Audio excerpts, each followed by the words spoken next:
Or separate. Separate. Yeah. Mine is Sockie Norris.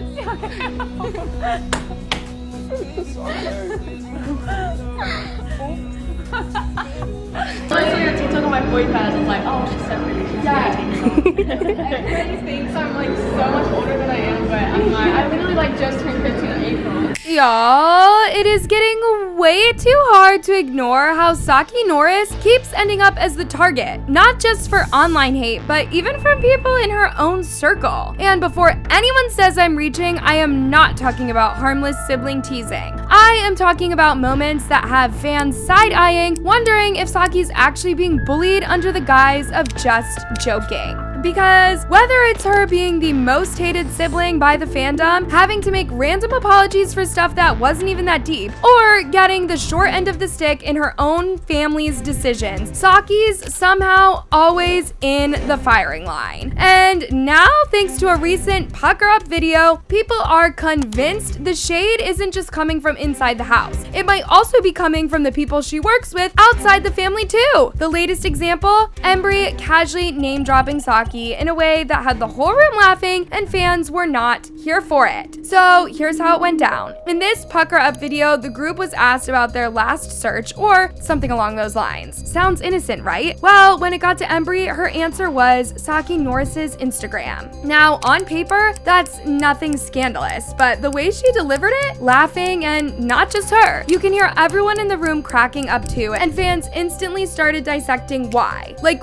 why is searching Saki's Instagram funny? What is the joke here? That's when the fan base completely split. One comment read, I think she's making fun of her. Another person pushed back saying, Embry said that she wanted to be friends with Saki in a video, so I don't think she's bullying. And then you've got the people calling it mean girl vibes for sure. And honestly, that's what makes this whole thing tricky, because when you line it up with how often Saki ends up being the butt of the joke lately, it's hard not to wonder if there's more to it. But at the same time, the Norris Nuts perfect family image makes it easy for people to brush it off as harmless. So was it a simple answer that happened to get laughs, or was it shade wrapped up as a joke? The fact that no one can agree says a lot. And that's exactly why this little Embry moment hit a nerve, because it's not happening in a vacuum. Saki's been carrying this most hated label from her own fandom for a while now, and the comments prove it. One fan literally said Saki is the most hated by their own fans, I'd say by hate accounts. Biggie is the most hated, yet she is also the most sane out of them all, with a few outbursts from being overwhelmed, but that's normal for anyone really. And they're not wrong. Half of the time, the drama around her is just nitpicking tiny things until she ends up apologizing for no real reason. I'm actually not on good terms with anyone in the family right now, and to be honest, I don't really know exactly how I ended up in this situation, but here I am. I've honestly just been feeling so aggravated. Like, if anyone says anything to me, I just blow up, and having everyone not be happy with me is just making me more miserable. Meanwhile, Sabre and Naz, they get called the most loved by fans and hate accounts. They're relatable, they act their age, they talk about makeup, insecurities, normal stuff that teens do. Even Biggie, who fans admit is probably the least relatable for older viewers, gets more sympathy for being sheltered or acting younger. But Saki?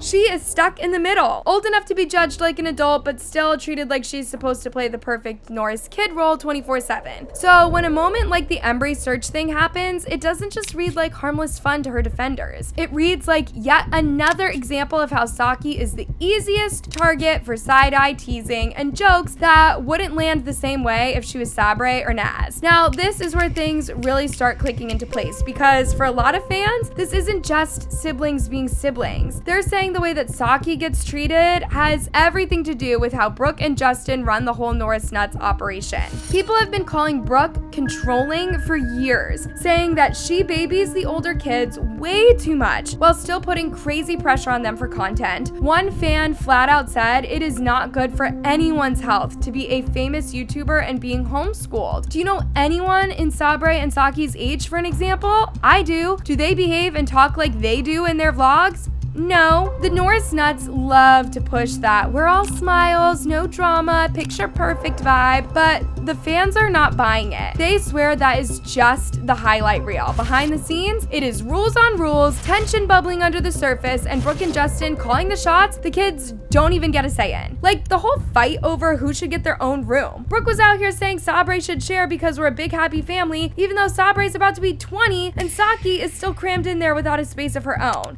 Why are you filming? Just separate, okay?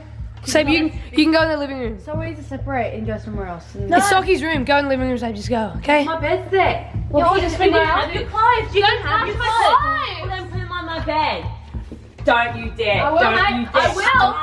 Hold the camera, Naz. Naz. They're already in a bag. You're an idiot. They're in a bag. Ow. And it's not like this is some random one-off either. Fans have been clocking this for years with the family teasing, we're moving into our dream house over and over, showing off $1 million listings for clicks. Yeah, they did finally move, but only like 11 months ago. Here is the moment they actually made the move. We have 5 kids. And when you have 4 rooms and 5 kids, something does not add up. Wait, so 2 people are gonna have to share a room? Yeah. The ensuite room, the all famous attic room, which has a whole like kind of what is it called? Extra room? A wall. And the attic room has a whole wall behind it that we're not going to get into this video. We have the loft bed and we have the cubby loft bed. And in this video, we're going to be deciding who gets these 4 rooms. And even in the new place, the room drama hasn't changed. Somehow, Saki still ended up at the bottom of the list every single time. Now, if we're being real, the whole room situation hits even harder when you look at what fans have pointed out about Saki personally. We have all seen those rare moments where she gets a little overwhelmed or frustrated, which is completely normal for anyone, but when you're in a loud, crowded house filming all day and still have no personal space to decompress, yeah, that is a recipe for burnout. Fans have been saying it over and over and over. Sabre could share with Naz since they are both into the same girly stuff. And Biggie obviously should have his own room since he's the only boy, but Saki keeps getting overlooked in the shuffle like her needs aren't a priority. And let's be honest, the Norris nuts love to show off their family togetherness on camera, but privacy is important, especially for teens. Yet, for some reason, Brooke and Justin always have a reason why the older girls cannot have their own space. Here is a moment where they straight up talk about Saki needing her own room and her own space, but still, somehow it didn't happen. In the world, but I also do feel sorry for her because she actually has no space. She's like living out of a box and no one wants her in their space. So she must be feeling pretty sad. Now, it's not just about comfort at this point, it's about Saki's ability to actually feel like she has control over something in her life. And right now, that is not happening. And y'all, the more that you look at it, the more it starts feeling like Brooke and Justin aren't just running a tight ship. They are holding the wheel so tight, the older kids just can't breathe. There's this clip where Justin, or Dustbin, as fans like to call him, tells C, I want you to stay young. And sure, it sounds innocent at first, but when you zoom out, it hits different because this isn't just about C. The whole Norris nut setup feels designed to keep the kids close, dependent, and locked into that perfect family brand.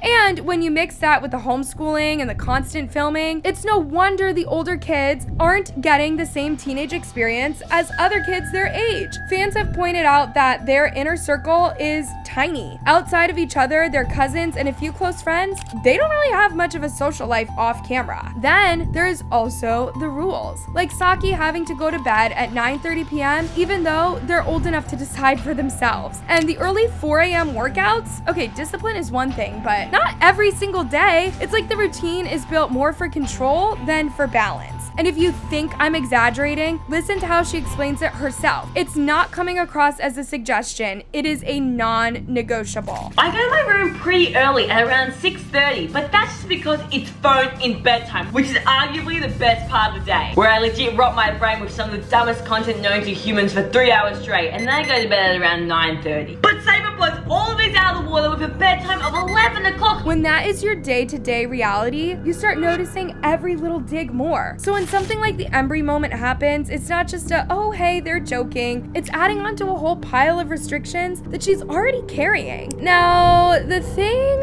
is about the Norris nuts is that they have clearly mastered the perfect family brand. On camera, it is all laughs, wholesome challenges, and legends don't judge vibes. But a lot of fans are not buying that this is the whole truth. People have pointed out how their vlogs are always edited to keep the family looking close and drama-free, and sure, every family has good moments, but the Norris nuts, they act like the bad moments don't even exist at all. If there is tension, it's cut. If there's a fight, it's played off as a joke. That makes it easy to sell the image, but hard for someone like Saki to ever speak up without looking like the one ruining the vibe. Even the whole dream house storyline feels like a part of their polished image. Fans noticed that they'd been teasing this big move for a long time. We're talking years of showing off insane million-dollar properties for clicks, but not actually moving in. It's all content. And while they're staging these glossy house tours, the real-life issues like Saki still not having her own room just keep getting pushed aside. But here's the thing, quiet doesn't last forever. You can only fake laugh, share a room you can't stand, and live by everyone else's rules for so long before you just snap. And right now, fans are saying Saki is this close to hitting that point. Because if she really does decide that she's done, if the most hated sibling finally drops the nice act, stops holding the family brand together, and actually calls out the people making her life miserable, we're not talking about some petty sibling fight. This would be a full-blown family explosion. The kind that could shake the whole Norris Nuts image to the ground. And when that day comes, it is not gonna be like some shady little comment. It's gonna be Saki on camera telling the world exactly what it's like to be bullied by your own family. And once she spills it, there is no putting that genie back in the bottle. The scary part, if what she's been holding in is anywhere near as bad as the fans think, this perfect family storyline that they've been selling us might not make it out alive.